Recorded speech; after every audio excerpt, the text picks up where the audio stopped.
Hi guys, Mike back again with another update. Haven't been on for a while, been really busy and been testing out some new paints, trying to decide what I'm going to do with regard to the paint situation and my current painting system being kind of defunct, if you like.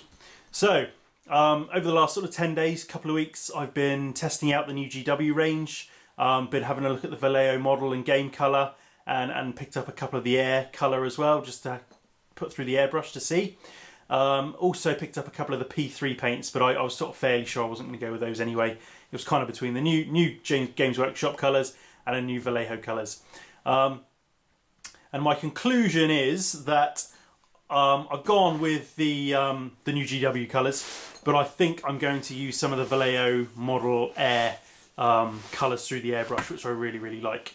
So anyway, this is my pack 216 from Battle Foam, which I've had for a long time, and it houses all my paints. I paint all around the house depending on what's going on. So I'm sometimes in the kitchen, sometimes in the living room with my mobile paint station, and sometimes in my kind of office, kind of hobby room, if you like. So keep it all in the bag, just so it's ease of transportation around the house, really. So anyway, gone with the GW range, and I know many of you, I'm sure, will be shouting, "No, what's he done? He's had the chance to buy the complete Vallejo range and crack on with that, and he's gone back to GW. What's he done?" I think I like the Vallejo paints. Got on with them okay, but I was so surprised with the GW paints. I was expecting them to be rubbish.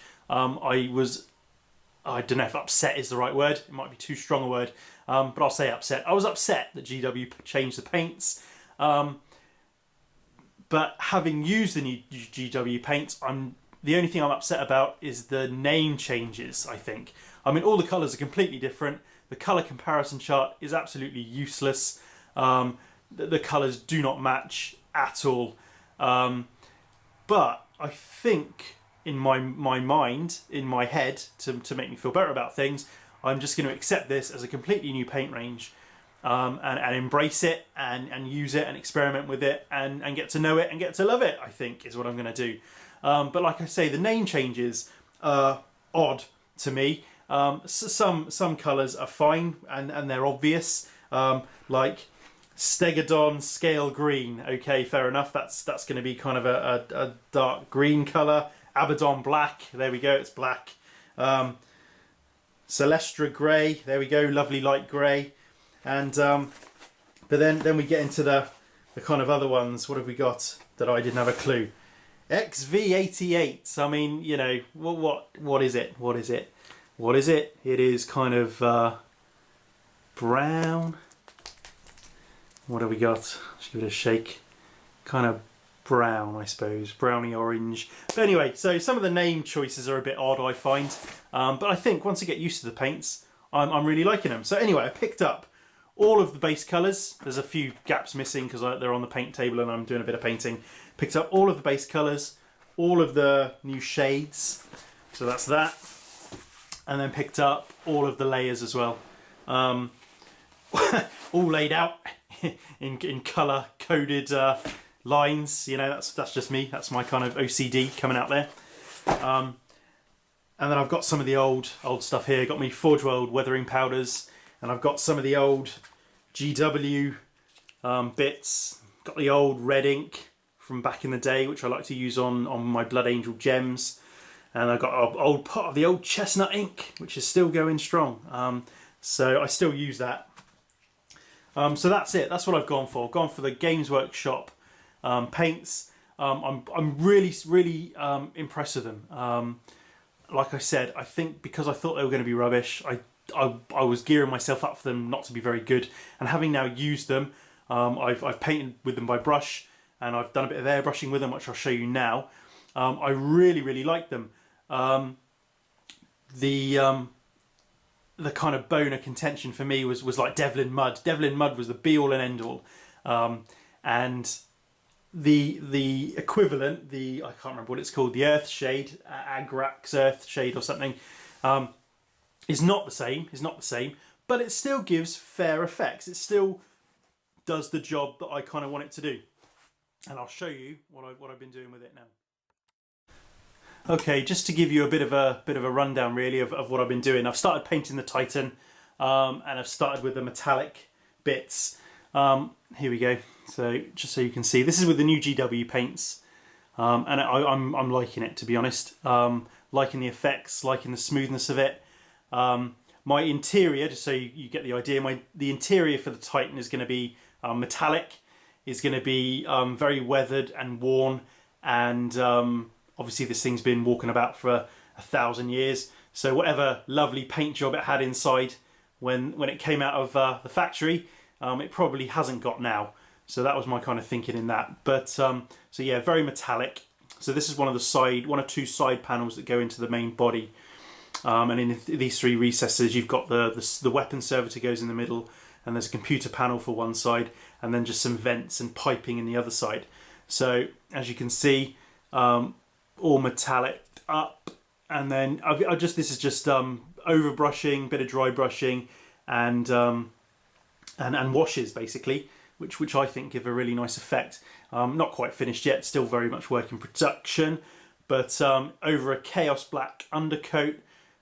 Did a overbrush stroke dry brush of the oh blimey, I don't know what the colours are called, so let's do of the new bolt gun metal. I can't remember what it's called, so did that, then washed it with black, came over it with the new chainmail colour, whatever that's called, lead belcher I think, and then built up the washes using the Devlin Mud new one, Earthshade, and the new sepia wash.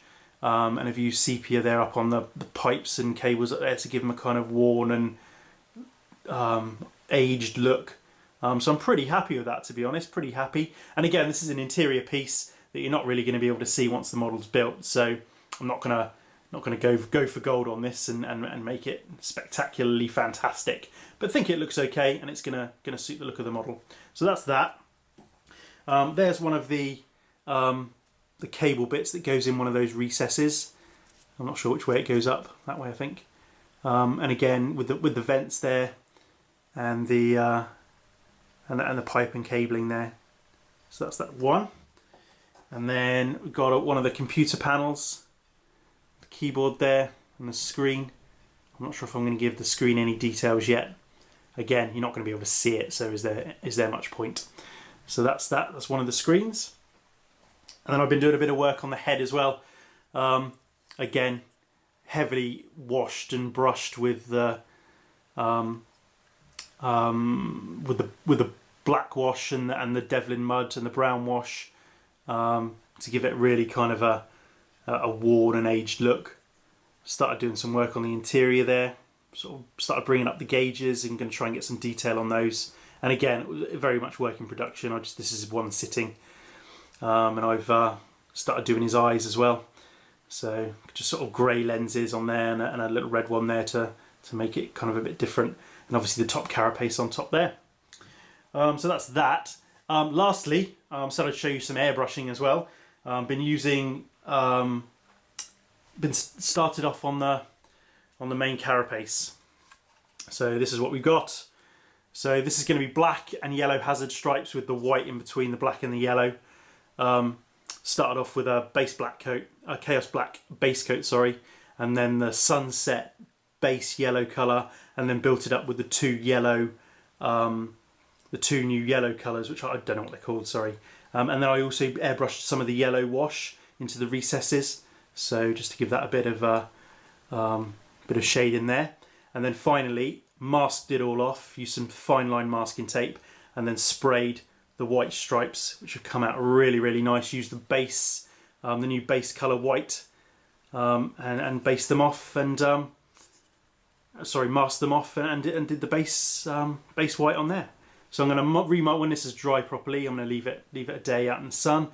I'll remask over, and then it'll be yellow black, with the white sort of intersecting the two, and then I'll go back all over this with black, and then do my metallic-y type effects. So that's it. The Titan has finally got paint on it. I'm really pleased. Thank you again to my new subscribers. I've had a bit of a subscriber not, well, I won't say explosion, but you know, more people are coming to watch the channel, which I'm really, really grateful for. I really hope you're enjoying the videos. And I think once we hit 150 subscribers, I said it when I hit 100 in my mind, but that's gone now. So when I hit 150, I think it's probably going to be competition time, just to give back to the community which is supporting me. So I've got tons of stuff here that you know, might make good prize material. So I shall get my thinking cap on, and when we hit 150, if we hit 150, I shouldn't presume, should I?